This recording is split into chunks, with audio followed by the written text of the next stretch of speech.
the evolving ransomware situation. I'm Tonya Hall, and joining me is Mikko Hypponen, global cybersecurity expert and chief research officer at F-Secure. Welcome back, Mikko. Thanks for having me. Remind us what you do at F-Secure. Well, as the Chief Research Officer, I'm in charge of maintaining our threat assessments and basically understanding who we are fighting. So I spend my time trying to understand where the attacks are coming from and who are behind the attacks. The cyber threat of ransomware is nothing new, but it seems to be getting worse. What are the ransomware trends that you're seeing, Miko?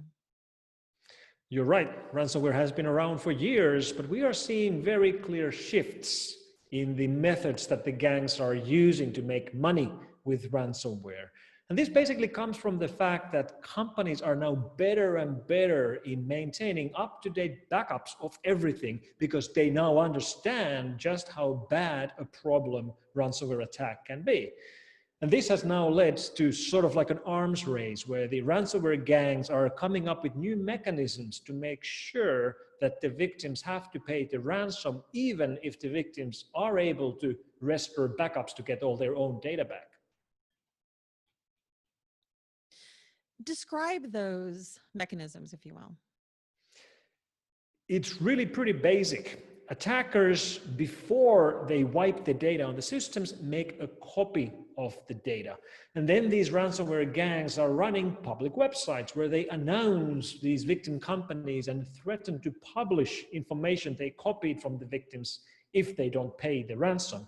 And to make these threats realistic, they actually do that. We have several examples of companies which have been hit by modern ransomware, which refused to pay the ransom, and they did have backups to recover their own data, but they then ended up with their email archives or their project plans posted on the public internet because the attackers had them and they wanted to revenge because they didn't get the money they were looking for. We interviewed IBM's Wendy Whitmore about their cost of a data breach report for 2020. IBM found that the average data breach costs an organization $3.8 million US and 280 days to identify and contain. How does this compare to what you've seen? Well, if we'll just look at some of the latest ransomware payments from the biggest and most public cases, I mean, that sounds like chump change. We've seen companies pay over $10 million to ransomware gangs just to make sure that they don't post information stolen from those organizations to the public web. And this is always a risky business because these companies are dealing with criminals. And obviously you can't trust these criminals to follow through.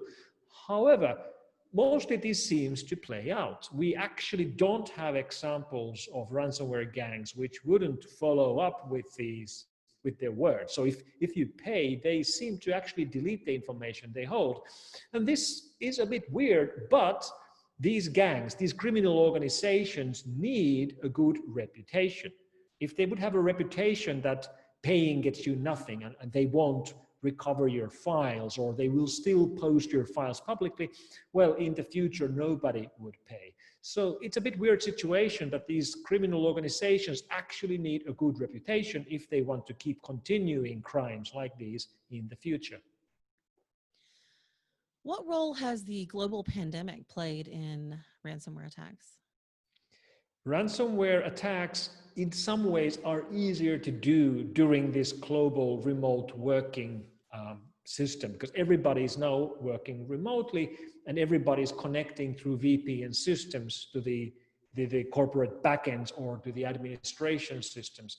Some of these cases have started from email attacks, but the email attachments or phishing links which have been part of these ransomware cases have enabled the attackers to gain access to remote access tools. So they are sitting on the home computer of an employee working remotely from his home, but using remote access, they gain access to corporate backend and have been able to reach everything they want to reach through those systems. It is a big challenge, but in many ways, we believe ransomware problems are with us in the long haul. They will continue to be a problem even after the pandemic is over. Does a cloud-based data storage strategy help protect against ransomware, or does that just make it a bigger, more attractive target? Cloud-based systems do help if you're only fighting against overriding ransomware. Like if you have up-to-date backups, and you typically do have up-to-date backups of your cloud storage, you don't have to pay a ransom just for that. Unfortunately, it doesn't help you at all if the attackers have been in your system for extended periods of time and have copied all the data they wanted from your system and threatened to publish it.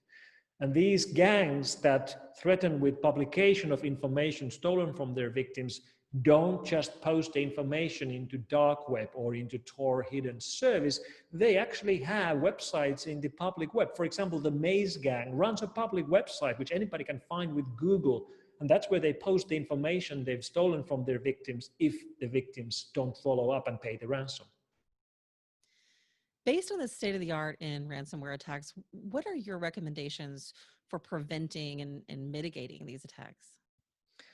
Well, clearly the optimal solution is that you wouldn't have to worry about this at all. So you really try to keep the attackers out of your network at all times. Sure, backups help, but really you would rather not have this problem in the beginning. You would rather keep them out all the time. However, there's an unlimited number of ways of gaining access to corporate networks. And that's, I think, the key here. You shouldn't assume that your defenses will be able to keep every ransomware attacker out all the time. You should assume that they will be able to gain access to your network. However, if you're able to detect them very quickly, that's enough. Ransomware gangs don't just immediately start overwriting files. They typically are in your network for hours, days, even weeks. In many cases, they spend the time to do lateral movement, to find their access to different servers, different data centers, to your backups and further. So if you are monitoring your network, if you're able to detect anomalies in your network, you should be able to pick up if there's something happening. And that's enough to detect and remove the attackers before they're able to launch the attack. So don't only focus on keeping the attackers out, also assume that regardless of what you do, they will get in, but you have time to detect them before they're able to launch their attacks. Mikko Hypponen, Global Cybersecurity Expert and Chief Research Officer at F-Secure. If somebody wants to connect with you, Mikko, what's the best way they can do that? Good way to reach me is on Twitter, where I am Mikko. That's Mikko. Thanks again for joining us, Mikko. Thank you. And find more of my interviews right here or at tonyahall.net. Thanks for watching.